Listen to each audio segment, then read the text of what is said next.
Oh, my fortune. 미래를 읽어주는 남자 오마이 폴춘입니다.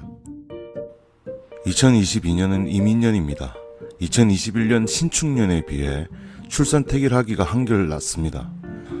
천간의 임수도 매우 귀하게 쓰일 수 있는 물의 속성을 지니고 있고, 지지의 임목 역시 무척 귀하게 쓰일 수 있는 나무이자 불의 속성을 지니고 있기 때문에 계절에 따라 그 작용을 극대화시킬 수 있게 되는 것입니다.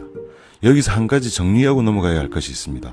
아무리 날씨가 더워도 나무나 화초인 가불목은 임수로부터 직접적으로 물을 얻지 않습니다. 뿌리를 통해 땅에서 물을 흡수해야 합니다. 이것은 자연을 살펴보면 간단히 확인됩니다. 가불목이 임수를 만나는 것은 식물들이 홍수를 만나는 것과 같은 이치입니다. 세력이 약한, 즉 구명리학에서는 신약하다고 표현하는 가불목 일간이 임수를 만나 운이 좋아지는 것은 임수를 막아주는 글자가 있을 때 일어나는 일인데, 마치 임수가 나무에게 물을 주는 것과 같은 착시 효과를 일으키게 되는 것입니다. 즉 가불목 일간이 무토를 갖추고 있을 때 운에서 오든 원국에 있든 임수를 막아주게 되어 운이 좋게 변하는 것입니다. 구명력 이론은 버리는 것이 명력에 대한 직관적 이해를 넓히는 지름길입니다. 따라서 이민년에 가불목 일간은 반드시 무토를 동반하는 것이 좋은 사주가 됩니다. 임수를 가장 반기는 일간은 병화와 신금입니다. 경금의 경우에도 계절에 따라서 임수를 열렬히 환영하는 경우가 있습니다. 임수를 가장 경계해야 하는 일간은 정화와 기토이고, 무토일간과 가불목 일간도 좋지 못합니다. 병화일간이 임수를 만나는 것은 마치 호수나 바다 위에 태양이 떠있고 그 햇빛을 잘 반사시켜 주어 서로가 빛나게 되는 이치와 같습니다. 그림으로 보면 훨씬 이해가 쉽습니다. 인터넷에서 떠돌아다니는 병임충은 맞지 않는 이론입니다.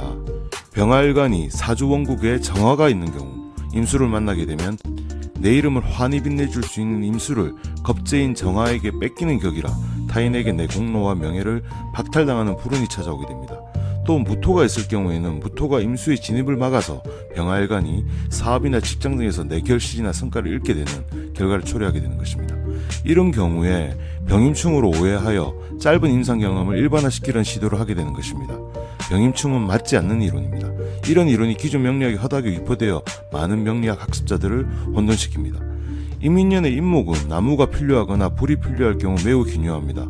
반대로 불이 필요 없는 더운 계절의 경우에 임목은 불쏘시개 역할을 하는 꽤나 부담스러운 글자가 됩니다. 이때는 불기운을 제압하는 글자를 배치하여 화기를 약하게 만드는 채강의 글자가 준비되어 있습니다. 신자진, 수국의 세 글자인데 세 글자 중 채강의 수기운을 지니고 있는 글자는 신금입니다. 자수는 수량은 풍부합니다만 화기운이 강할 때 증발할 수 있는 단점이 있어서 신금이나 진토와 함께 배치하는 게 좋습니다. 화기운이 필요한 가을 겨울의 경우에는 임목이 아주 요긴하게 사용됩니다.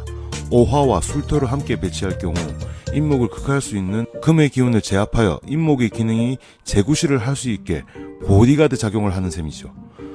오화는 불 그 자체이고 임목은 땔감이며 술토는 거대한 가마라고 생각하시면 이해가 빠르시겠습니다. 자, 그럼 2022년 각 월별로 어떤 날이 가장 좋은지 꼽아보겠습니다. 우선 출산 전에 병원에 확인해야 하는 것이 가급적 오전 9시에서 11시는 피하라는 말씀을 드립니다. 유도분만을 하는 경우에 병원 영업시간을 고려하여 9시에서 11시가 가장 많은 것으로 아는데 이 시간은 가급적 피하는 것이 좋습니다. 이 점 꼭 확인하세요. 2022년 3월까지는 이미 임신도 되어 있고 출산 예정일도 나와 있을 것이니 갑진월부터 병호월까지, 즉 4월부터 6월까지 날짜를 뽑아보도록 하겠습니다. 2022년 4월 갑진월은 태길만 잘하면 매우 좋은 달이 됩니다.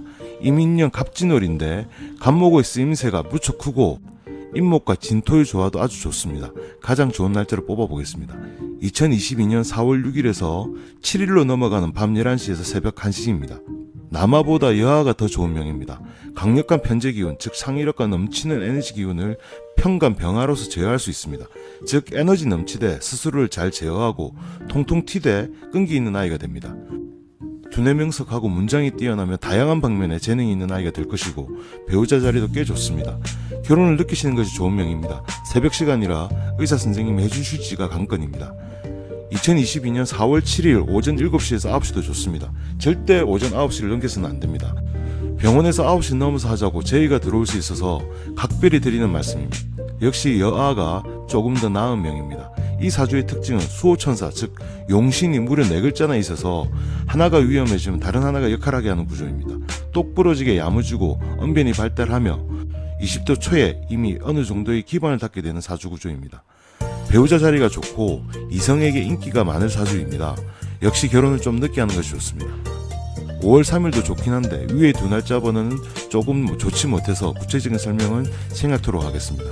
이 편에서 2022년 5월과 6월 출산택일 설명 이어가겠습니다. 미래를 읽어주는 남자 오마이 폴춘입니다.